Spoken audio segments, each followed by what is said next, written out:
14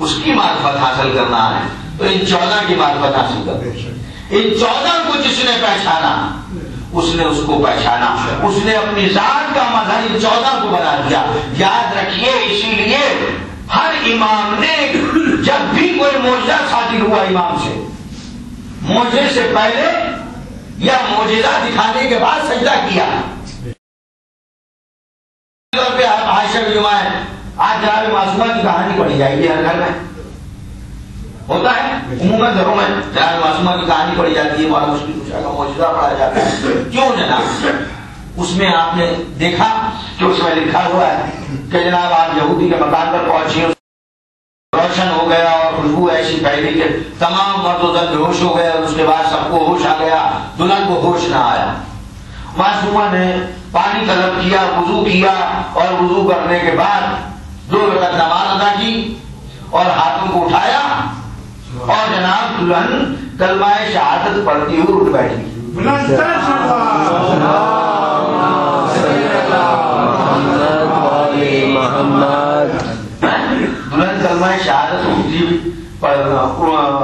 کلمہ شہادت پڑھتی ہوئی اٹھ گئی.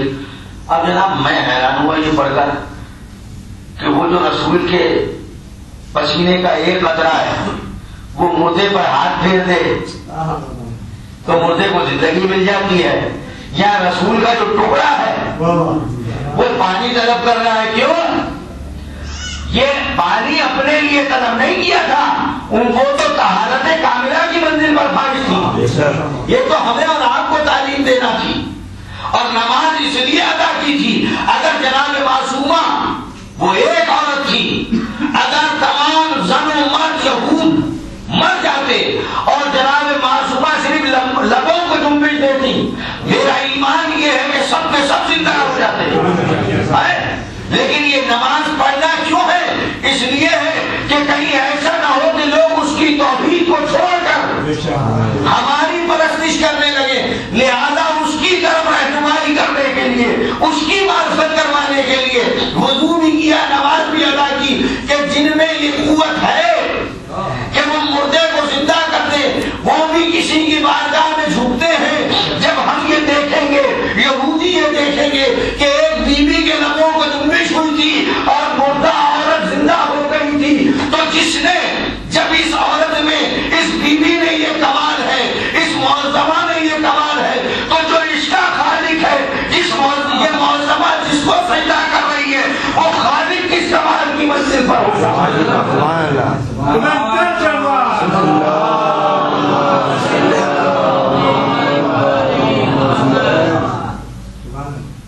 جناب پوری کائنات کو زندگی یہ دیتے ہیں, اور آپ کے لیے جملہ اب کہہ رہا ہوں کہ کسی نے آ کر امام محمد باقر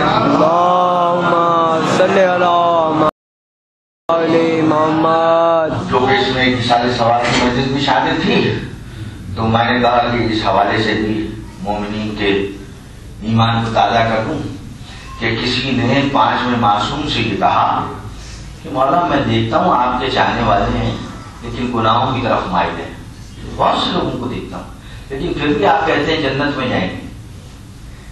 امام نے کہا ہاں جنت میں جائیں گے. اس نے کہا مولا کیسے؟ کہا سورج نکلتے ہوئے دیکھا ہے؟ کہا دیکھا ہے. کہا سورج کی کرنیں کہاں کہاں جاتی ہیں؟ وہ مسجد پہ بھی پڑتی ہیں, کچرے پہ بھی پڑتی ہیں, پڑتی ہیں نا سب جگہ, پانی پڑتی ہیں. کہا جب غروب ہوتا کہاں جاتی ہیں؟ کہا اس کے اندر سے مر جاتی ہیں. کہا قسم خدا کی روز قیامت ہمارے شیعہ ہمارے اندر ایسے ہی سمٹ کے آ جائیں گے, ایسے ہی سمٹ کے آ جائیں گے. کیوں؟ اس لیے معصومین نے فرمایا کہ ہمارے جد مظلوم کی مجلس میں آیا کرو, رویا کرو. کہا جس کی آنکھ سے آنسو نکل جاتے ہیں اس پر جنت واجب ہے. میں حیران ہو گیا پڑھتے قرآن کہتا ہے کوئی گناہگار جنت میں نہیں جائے گا. معصوم فرماتے ہیں جو رویا یا رلایا یا رونے جیسا منہ بنایا اس پر جنت واجب ہو گئی. معلوم ہوا کہ مجلس میں آئے, غم حسین میں بیٹھے, یہاں سے جب نکلے تو سارے گناہ اللہ معاف کر دیتا ہے. اب انسان کو کوشش یہ کرنا چاہیے یا گناہ نہ کرتا. میں نے آقا محمد علی طباطبائی سے ان آنسوؤں کی قیمت پوچھی. جب انہیں معلوم ہوا کہ میں ذاکر اہل بیت ہوں تو انہوں نے مجھے میرے سامنے ایک واقعہ نقل کیا. انہوں نے مجھ سے کہا کہ بغداد میں ایک شخص رہتا تھا, ایک مومن تھا, اور اس کے برابر میں ایک شخص تھا تو جو دشمنی اہل بیت بھی رکھتا تھا اور اہل بیت کے چاہنے والوں سے کوئی بھی دشمن رکھتا تھا. تو وہ اسے بہت زیادہ تنگ کیا کرتا تھا, مرد مومن کو. تو ایک دن وہ مرد مومن اپنے گھر سے کپڑے وپڑے پہن کے نکلا. اس نے پوچھا کہاں جا رہے ہو؟ اس نے کہا آج میں نجف اشرف جا رہا ہوں تیری شکایت کرنے. آج میں اپنے مولا سے تیری شکایت کروں گا اور تجھے وہ سزا دے دے گی. یہ شخص چلا. اس نے کہا جا رہا دیکھوں گا مجھے کیا سزا ملے گی. یہ شخص چلا گیا میرے پیشہ, اور اس نے جالی پکڑ پکڑ کے رویا کہ مولا میں آپ کا چاہنے والا ہوں, وہ آپ سے دشمنی کرتا ہے. مولا وہ مجھے اتنا تنگ کرتا ہے, اتنا پریشان کرتا ہے, مولا اسے ضرور سزا دے. روتا رہا, رات ہو گئی, سو گیا. عالم خواب میں دیکھا کہ مولا کے فرمان ہے سامنے صحن میں. کہا کس کی شکایت کر رہے تھے؟ کہا میں اپنے پڑوسی کی. کہا وہ تو جنتی ہے, وہ تو جنتی ہے, تم اس کی شکایت کر رہے تھے. کہا مولا وہ جنتی کیسے, وہ تو آپ سے دشمنی کرتا ہے. کہا تم نے ٹھیک کہا, وہ ہمیں دوست نہیں رکھتا اور ہماری وجہ سے تم سے بھی دشمنی کرتا ہے, لیکن جنت میں جائے گا. اس نے کہا مولا وہ جنت میں کیسے جائے گا؟ تو آج سے 20 سال پہلے یہ فرات پر کھڑا ہوا تھا, پانی بھرنے گیا تھا, لوگ پانی بھر رہے تھے. اس نے جب فرات کے پانی کو دیکھا تو اسے یہ خیال آ گیا کہ پانی تو اتنا زیادہ تھا, اگر امام حسین کے بچوں کو پانی مل جاتا تو اس فرات کے پانی میں کوئی کمی نہیں آتی. اجرکم اللہ. میں نے ابھی مسائل شروع نہیں کیے, لیکن باخدا امام حسین کا اعجاز ہے. کیسی پیاسوں کی پیاس تھی کہ آدمی رلا رہے تھے. کیا عزیزان محترم, وہ کہتا ہے کہ بس مولا فرماتے ہیں کہ یہ سوچ کر کہ اتنا پانی ہے, اگر تھوڑا سا مل جاتا تو فرات کے پانی میں کوئی کمی نہیں آتی. اس کی آنکھ سے تو آنسو نکل گئے, اور یہ دیکھو ہماری ہتھیلی پہ موتیوں کی طرح رکھے ہوئے ہیں, یہ ہم نے جنت کی قیمت قرار دیتے. یہ شخص واپس آیا. اس نے کہا کہ تم نے اپنے مولا سے شکایت کر دی, کیا ہوا میرا؟ اس نے کہا کہ میں نے اپنے مولا سے شکایت تمہاری ضرور کی تھی, لیکن میرے مولا نے کہا کہ تم جنتی ہو. اس نے کہا کہ تم تو یہ کہتے ہو کہ ہم جنت میں نہیں جائیں گے. اس نے کہا میں نے تو یہی کہا تھا, لیکن میرے مولا نے کہا کہ وہ جنت میں جائے گا, اس لیے کہ اس نے 20 سال پہلے وہ فرات پر پانی بھر رہا تھا اور اسے ہمارے بچوں کی پیاس یاد آئی. اس کی آنکھ سے 2 آنسو نکلے, انہیں ہم نے موتی بنا کر رکھ لیا ہے, اور میں نے اپنے مولا کے ہاتھ میں وہ 2 موتی دیکھے تھے. بس اس شخص نے یاد کرنا شروع کیا. اسے یاد آیا کہ میں 20 سال پہلے فرات پر کھڑا تھا اور مجھے امام حسین کے بچوں کی پیاس یاد آئی تھی. پر یہ سوچ کر ایک مرتبہ یہ دوڑا نجف کی طرف. اس نے کہا کہاں جا رہے ہو؟ کہا اس کی طرف جا رہا ہوں جس نے 2 آنسوؤں کو 20 سال سے سنبھال کے رکھا ہوا ہے. وہاں خدا آنسو بہتے رہے یا محمد سنبھالتے رہتے ہیں. کچھ نہیں چاہیے جناب معصومہ کو. جناب معصومہ کیا لینے آتی ہیں؟ آپ کے آنسو لینے کے لیے آتی ہے. یہ آنسو مرہم زخموں کا امام حسین. بس عزیزوں, جب مدینے سے نکلے تھے نا, ماں کی قبر سے ودا ہوئے تھے, اماں میں جا رہا ہوں, قبر سے آواز آئی تھی حسین تنہا نہیں جاؤ گے, ماں ہر قدم پر تمہارے ساتھ ہوگی. قافلہ چل دیا تھا.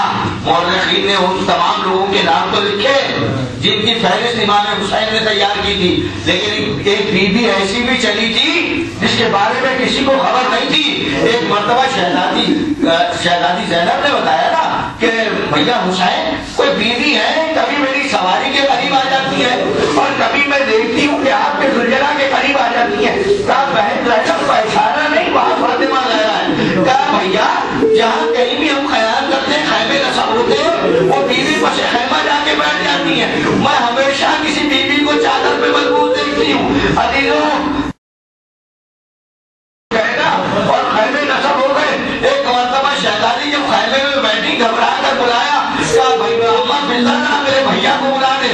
جیسے ہی امام حسین آئے, ایک مرتبہ گلے مل کر رونا شروع کیا. کہا بہن رونے کا سبب کیا ہے؟ کہا بھیا جب سے زمین پر آ کر بیٹھی ہوں اس خیمے میں, پسے خیمہ سے کسی بیوی کے ساتھ پتاب رونے کی, کسی بیوی کے ساتھ پتاب رونے کی آواز ہے. کہا بہن اور عزیزوں شب عاشور جب آئی ایک مرتبہ امام حسین مصلی عبادت سے اٹھ کر چلے جناب نام ساتھ ہے ایک منزل پر روک دیا نشیب میں گئے گفتگو کی واپس آئے جناب نام نے ہاتھ پکڑ کر پوچھا مولا ہاتھوں کو جوڑ کر مولا اس جنگل میں کس سے گفتگو کروا رہے تھے کہا میری ماں فاطمہ زہرا تھی مجھ سے کہہ رہی تھی حسین تمہارے ہر ساتھی کے گرنے کی جگہ کو میں نے صاف کر دیا ہے بس عزیزوں 11 محرم کو قید ہو کر چل دیے شام کے قید خانے میں آ گئے ایک دن دربان نے آ کر سید سجاد سے کہا سید سجاد روز کوئی بیوی رات کو خیمے سے قید خانے سے باہر چلی جاتی ہے اور قید خانے کی دیوار سے ٹیک لگا کر روتی رہتی ہے امام نے فرمایا بھیا دروازہ تو بند کرتا ہے ہماری کوئی بیوی باہر نہیں جاتی اس نے کہا میں روز دیکھتا ہوں کوئی بیوی سیاہ چادر میں ملبوس بیٹھی ہوتی ہے اور روتی ہوتی ہے امام نے فرمایا اچھا اگر وہ بیوی نظر آئے مجھے بتانا جب رات کا وقت آیا ایک مرتبہ دربار آیا کل سید سجاد وہ بیوی آ گئی سید سجاد مصلی عبادت سے اٹھے جا کر دیکھا کہ ایک بیوی سیاہ چادر میں ملبوس بیٹھی ہوئی ہے ایک مرتبہ قید خانے میں آئے اب جو آئے جناب زینب قریب پہنچی تو دیکھا وہ بیوی ہائے حسین کر رو رہی تھی ایک مرتبہ شہزادی زینب قریب گئی مائے اقدس پر ہاتھ رکھا کہا بیوی کیا کبھی کوئی حسین مارا گیا یہ سننا تھا چادر کو اٹھایا کہا زینب پہچانا نہیں میں تیری ماں فاطمہ زہرا ہوں ارے حسین کا سا میری گود میں در سے جدا ہوں